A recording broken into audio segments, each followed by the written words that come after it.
10. 제자들이 물고기를 잡으러 갔을 때. 가나라는 동네 주위에 사는 사람들은 이제 예수님에 대해 조금 알게 되었지. 얼마 전에 있었던 그 일 들어봤어? 예수님은 기적을 행할 수 있대. 글쎄, 물로 포도주를 만들었다지 뭐야. 그리고 하나님에 대해서 이야기를 하실 때는 또 얼마나 멋있다고. 우리 오늘 같이 가서 그 이야기 좀 들어보세. 사람들은 예수님이 어디에 계신지 알고 있었어. 예수님은 가버나움이라는 동네에 계셨단다. 가버나움에는 호수가 있었어. 그 호숫가에 물고기를 잡는 배가 두 척 놓여 있었지. 그중 하나는 시몬의 배였단다. 시몬이 누구인지 아니? 예수님이 베드로라는 멋진 별명을 지어주신 바로 그 제자야. 사람들은 이제 시몬을 시몬 베드로라고 부른단다. 시몬 베드로는 어부였어. 시몬의 형제 안드레도 예수님의 제자였고 어부였지. 다른 배 한 척은 요한의 배야. 이 요한은 침례 요한이 아니고 다른 요한이야. 요한과 요한의 형제 야고보도 예수님의 제자였고 어부였단다. 고기잡이 배 한 척은 시몬 베드로와 안드레 형제의 것이었고 다른 배 한 척은 요한과 야고보 형제의 것이었어. 예수님은 호수 옆에 있는 풀밭에 서 계셨지. 사방에서 사람들이 예수님을 향해 모여들었어. 서로 예수님 가까이 오려고 앞사람, 옆사람을 밀기도 하면서 말이야. 하나님이 하시는 말씀을 더 잘 들으려면 예수님 가까이 서야 하잖아. 그런데 사람들이 너무 미는 바람에 예수님이 거의 물에 빠질 뻔했단다. 이래서는 안 되겠군 하고 생각하신 예수님은 시몬 베드로에게 말씀하셨단다. 사람들이 서로 밀다가 나를 물에 빠뜨릴 것 같소. 당신의 배를 타고 저쪽 조금 떨어진 곳으로 갑시다. 잠시 후 예수님은 베드로의 배에 타고 계셨어. 사람들은 물가에 서 있고 말이야. 이제 모든 사람이 예수님을 잘 볼 수 있고 잘 들을 수 있게 되었어. 예수님은 하나님에 대해 말씀해 주셨단다. 예수님의 말씀은 얼마나 멋있는지. 사람들은 그 이야기를 들으며 아주 행복해했어. 성전에 있는 율법 학자들도 하나님에 대한 이야기를 자주 해주었지만 언제나 무서운 이야기만 해주었단다. 마치 하나님께서 사람들에게 늘 화가 나 계신 것처럼 말했지. 하지만 예수님이 하나님에 대해 이야기를 해주시면 전혀 달랐어. 예수님은 이렇게 말씀하셨어. 하나님은 여러분을 사랑하십니다. 그래서 여러분이 잘못된 일을 하거나 불순종하고 하나님의 말씀을 듣지 않으면 아주 슬퍼하시지요. 하나님께서는 그 잘못된 일들을 죄라고 부르십니다. 여러분이 죄를 지으면 하나님은 여러분 가까이 오실 수가 없습니다. 하나님은 여러분을 너무 사랑하시기 때문에 여러분 가까이 오실 수 없는 것을 정말 슬퍼하시지요. 무엇보다도 하나님은 여러분이 하나님을 사랑하기를 바라고 계십니다.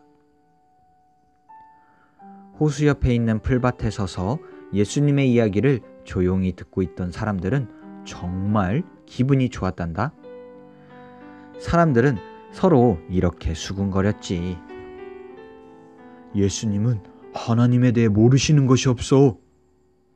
예수님은 아주 중요한 선지자임이 틀림없어.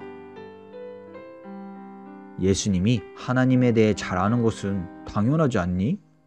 예수님은 하나님의 아들이잖아. 하지만 사람들은 그 사실을 아직 알지 못했단다. 예수님의 이야기가 끝났을 때는 벌써 오후였어. 사람들은 점심을 먹으러 집으로 돌아갔지. 예수님이 베드로에게 말씀하셨어. 배를 저어 깊은 데로 가서 물고기를 잡으시오. 베드로는 깜짝 놀라 대답했단다. 예수님, 한낮에는 물고기가 잡히지 않습니다. 물고기는 밤이나 이른 아침에나 잡을 수 있습니다. 저희는 지난밤 고기잡이를 했는데 글쎄 한 마리도 못 잡았습니다. 그물에 물고기가 한 마리도 안 잡혔어요. 더구나 지금은 한낮이라 물고기가 잡힐 리가 없습니다. 하지만 예수님이 물고기를 잡으라 하시니 그물을 한번 던져보기는 하겠습니다.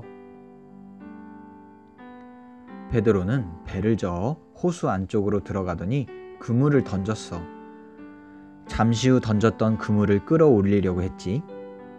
하지만 베드로와 안드레 두 사람의 힘으로는 그물을 배 위로 끌어올릴 수가 없었단다. 그물에 물고기가 가득했거든.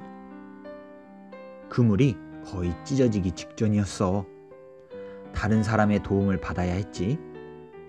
마침 호수 저편에 요한과 야고보의 배가 떠 있는 것이 보였어. 베드로는 크게 소리쳤단다. 오이, 이리 와서 우리 좀 도와주게. 물고기가 너무 많이 잡혀서 그물이 찢어질 것 같아. 요한과 야고보는 빠르게 노를 저어 베드로의 배에 가까이 왔단다. 그리고 베드로와 안드레를 도와주었어. 그제야 일이 훨씬 쉬워졌지. 모두 힘을 모아 조심스럽게 그물을 배 위로 끌어올렸단다. 그리고 그물에서 물고기를 꺼내 배에 쌓았어.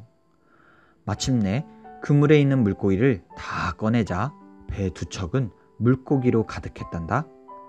배가 거의 가라앉을 정도였어. 예수님이 옳았어. 예수님은 어디에 물고기가 많이 있는지 알고 계셨어. 오히려 어부 베드로의 예상은 완전히 빗나갔지. 한낮에 물고기를 잡았잖아.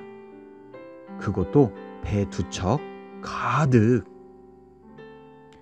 베드로가 예수님을 믿지 않았던 것은 참 어리석은 일이지. 언제나 예수님을 믿고 따라야 한다는 것을 베드로도 배워야 했어. 베드로는 예수님을 믿지 않은 자신이 너무 부끄러웠단다. 그래서 슬퍼하며 말했지. 주님, 저는 몹시 나쁜 사람입니다. 제 곁을 떠나주십시오. 아니요, 베드로. 예수님은 따뜻한 음성으로 말씀하셨단다. 베드로, 당신은 항상 나와 함께 있어도 좋소. 안드레와 요한, 야고보도 마찬가지요. 그들에게 많은 것을 가르쳐 주겠소. 나와 함께 하나님의 일을 합시다. 그 말을 들은 베드로는 얼마나 기분이 좋았는지 모른단다. 그리고 예수님을 더 많이 사랑하게 되었어. 4명의 친구들은 배를 호숫가에 묶어두었지. 이제 당분간은 이 배가 필요 없을 것 같아서 말이야. 4명의 친구들은 아주 다른 일을 할 작정이거든. 예수님을 돕는 일을 할 계획이었지. 아멘. 하나님, 오늘 물고기를 잡으러 간 제자들의 이야기를 듣게 되었습니다. 그들은 물고기를 잡으러 갔었지만 물고기를 한 마리도 잡지 못하고 돌아왔을 때 예수님께서는 반대편에 그물을 내리라고 말씀하셨습니다. 하나님, 오늘 우리 친구들도 이 제자들과 같이 순종할 수 있는 사람들이 될 수 있게 해주세요. 내가 하나님보다 더 많이 알고 있다고 하여서 하나님의 말씀을 따르지 않을 수도 있지만 하나님을 믿고서 하나님께서 말씀하시는 것이라면 하나님 말씀에 순종함으로 인하여서 우리 친구들 삶 가운데 더 많은 열매를 맺는 축복이 있기를 간절히 소망합니다. 늘 항상 순종의 사람이 될 수 있게 해주세요. 감사드리며 살아계신 예수님의 이름으로 기도드립니다. 아멘.